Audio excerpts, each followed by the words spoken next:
Now, of course, whilst we've been promoting that here in the UK, you were saying you're going to Vienna, and one of your other pieces, Search for My Sister, has been recognised then. I believe there's awards there as well. Tell us a bit more about that. Sure.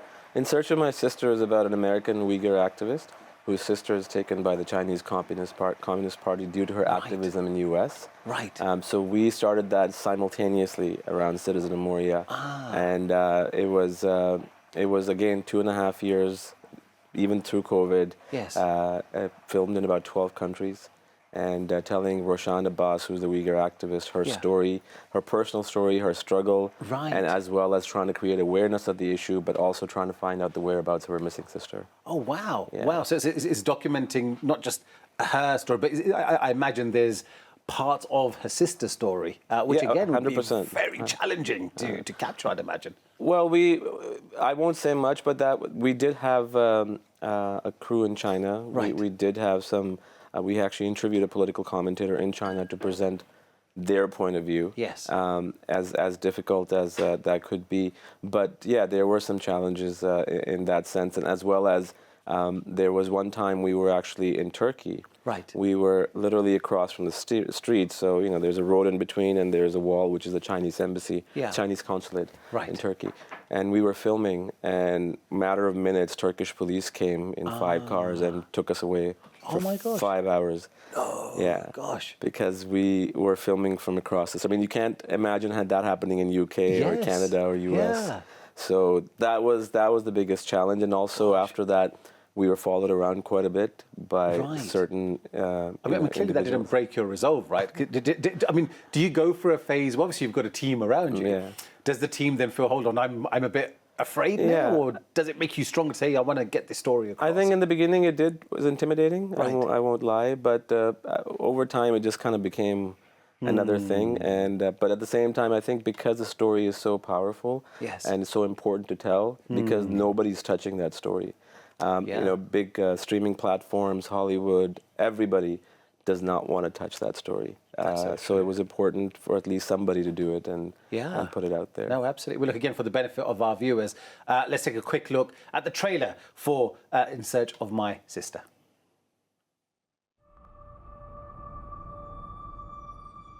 Cui Tiankui and the Chinese government, please give me information on my sister's whereabouts. Tell us where she is and why are you holding her? Hundreds of thousands of Muslims disappear into giant secure facilities. From the satellite images, it looks like schools. When you look closer, you can see razor wire fences and watchtowers. Only crime of my sister and the other millions of Uyghurs is being Uyghur Muslims. We are talking about not 100 people or not even 1,000 people, we're talking about millions of people.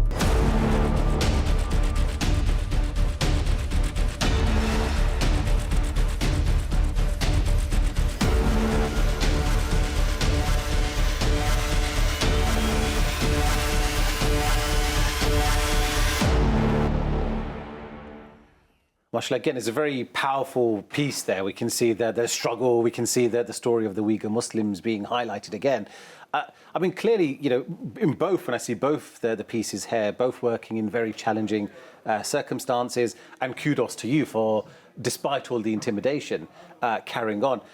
What do you hope these videos will achieve? And what's the outcome that you would like to see from people watching these? Yeah, for both films, they're both human stories, and to be able to make people understand that, for example, in the case of refugees, we always see refugees as numbers. Yes. And then at the same time, we always see people who oppose refugees as quote-unquote white supremacists. Yes. So we wanted to put things out there wide open and let people decide that there was no propaganda, there was no taking one side over the other. It was literally, facts coming from individuals and how they felt about it. And same thing with In Search of My Sister.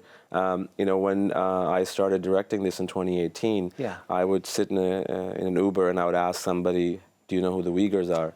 They wouldn't have a clue. Right.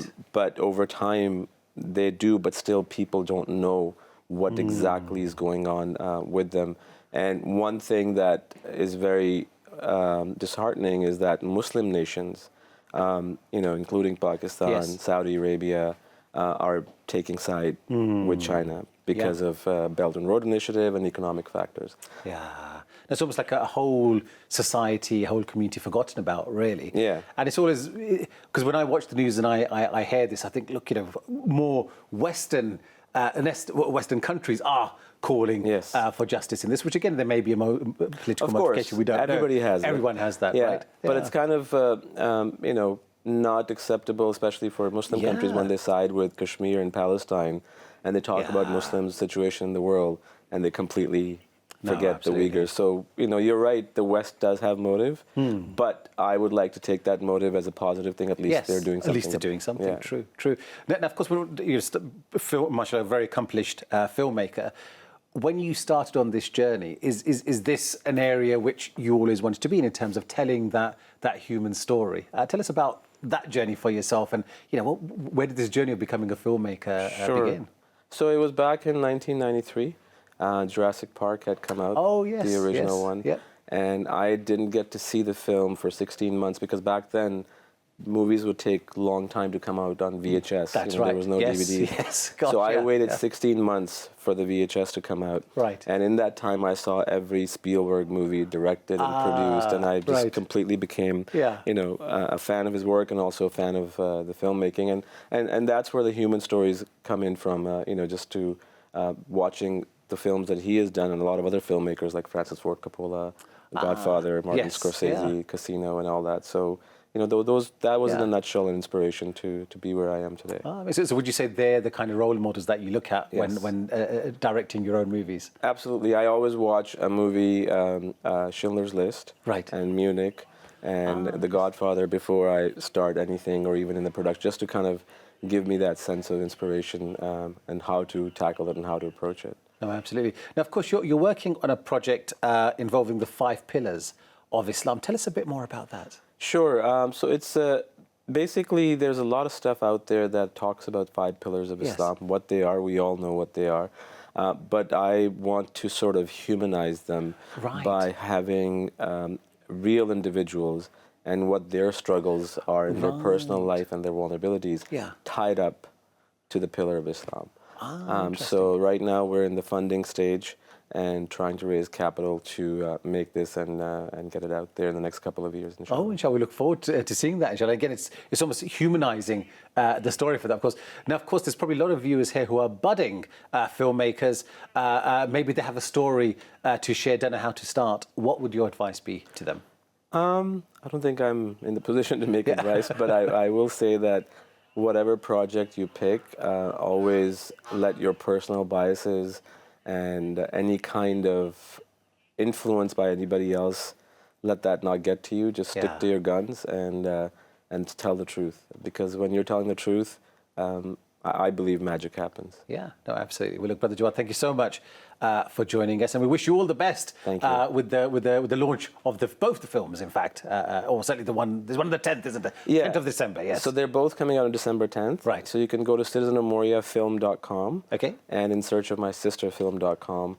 And from there you'll have the links to the actual video on demand. Fantastic. Thank you so much, inshallah. Thank you so much for having And me. hopefully have you on the show again soon. Well, look, viewers, just so you know, the score is still 0-0, so you haven't missed anything. Don't worry. This is where you had to be today. Forget the football. You will know the result later on. Well, look, that's all that we have time for on the show tonight. Massive thanks to everyone, of course, who joined us and to all of you tuned in at home. Now, for more from Islam Channel and for the latest news and stories, visit islamchannel.tv or download our app. Also, you can follow us on our social media channels. You can find us on Twitter, Instagram, LinkedIn, and also on Facebook. Now, if you would like to appear in the show or something to share that may be of interest to our viewers, then drop us an email today at islamchannel.tv and you could be with us here. But from now, from all of us at Today's Show, have a wonderful evening. Assalamu alaikum.